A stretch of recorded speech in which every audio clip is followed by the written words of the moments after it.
శాస్త్రంలో ఏం చెప్పారు, గచ్చన్ తిష్టన్ స్వపన్నపి మంత్రేక శరణ విద్వాన్ అని చెప్పి అన్నారు. అంటే మీరు నడుస్తున్నా కూర్చున్నా నిద్రలో కూడా మంత్ర జపం చేయడం తప్పు కాదు.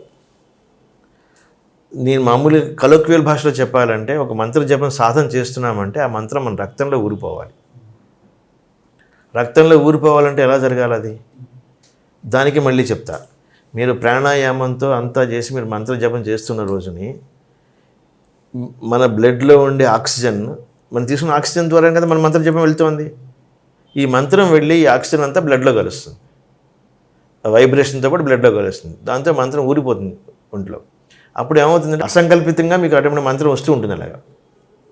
సో ఆ మంత్రం చెప్పుకోవడం తప్పేమీ లేదు. మీరు చెప్పారు వంట చేస్తున్నప్పుడు నుంచున్నప్పుడు సినిమా చూస్తూ కూడా జపం చేసుకోవచ్చు. యాజ్ లాంగ్ యాజ్ సినిమా మీ బుర్రలో, అప్పుడు మీకు బుర్రలోకి సినిమా ఎడదు, జపం ఉంటుంది.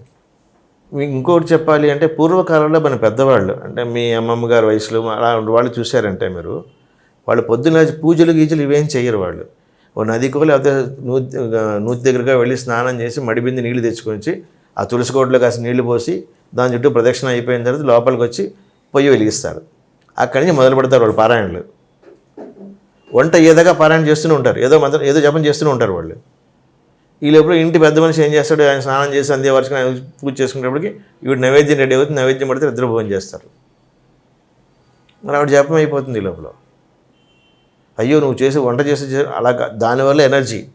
ఎందుకంటే మీకు ఆ టైంలో ఎటువంటి ఆలోచన లేకుండా ఇదే థాట్ వెళ్తూ ఉండడం వల్ల ఆ వైబ్రేషన్ అన్నంలో పడుతుంది. అంటే ఇంటికి పోతే ఆరోగ్యంగా ఉంటారు. అది పాజిటివ్ ఎనర్జీ. ఇప్పుడు ఈ రోజుల్లో జరుగుతుంది ఎట్లా అంటే, వంటింట్లో ఒక అమ్మాయో స్త్రీ వంట చేస్తున్న వాళ్ళ భావన ఎంతసేపు నా వంటగదికి నేను దాని పేరు ఏమంటారు అంకితం అయిపోతున్నాను, చికాగ్గా ఉంది, అక్కడ ఈ నెగిటివ్ ఎనర్జీతో ఉంటారు. అదే నెగిటివ్ ఎనర్జీతో అంకిత భావం లేకుండా చేస్తుంటారు, మెకానికల్గా ఉంటుంది. ఆ రిజల్ట్ వేరేగా ఉంటుంది.